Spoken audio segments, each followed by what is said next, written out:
Економски мерки сега и веднаш, зашто народот не смее да го понесе најтешкиот товар од инфлацијата, алармира Организацијата на потрошувачи откако цените се вивнаат до небо. Велат постојано пристигнуваат поплаки од граѓани дека нема ден, а да нема ново поскапување на храната. Според Маријана Лончар-Велкова, Комисијата за заштита на конкуренцијата треба да реагира за да види дали има здружување на трговците по толкавото како што истакна плафонирање на цените на производите. Од толкаво плафонирање од нивна страна на цените и би требало да се превземат одредени мерки и се оди на џебот на штета на потрошувачот.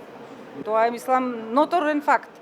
И сега за основните намирници, јас мислам дека не треба ни да се зборува. Лончар-Велкова додава дека се потребни подобро осмислени владини мерки за ограничување на цените, за секако сите да може да се прехранат. Повеќе бевме за замрзнувањето на цените, иако знаеме дека е популистичка мерка, дека ние имаме пазарна економија, дека ние немаме планско организирано стопанство, меѓутоа, сепак, во такви кризни ситуации, па имаме и основно човеково право и право на потрошувачот да има пристап до основните потрошувачки добра. И додека надлежните доправа ќе анализирале дали треба или не да се воведат мерки, прехранбените и млечните производи поскапеа преку ноќ, а цените на овошјето и зеленчукот остануваат високи. Министерот за економија Крешник Бектеши побара од инспекцијата да преземе акции и да ја лоцираат причината за поскапувањето. Во делот на инфлацијата може и да нема, а може и утре да има мерки, значи во зависност од анализите кои ги добиваме во дневна основа.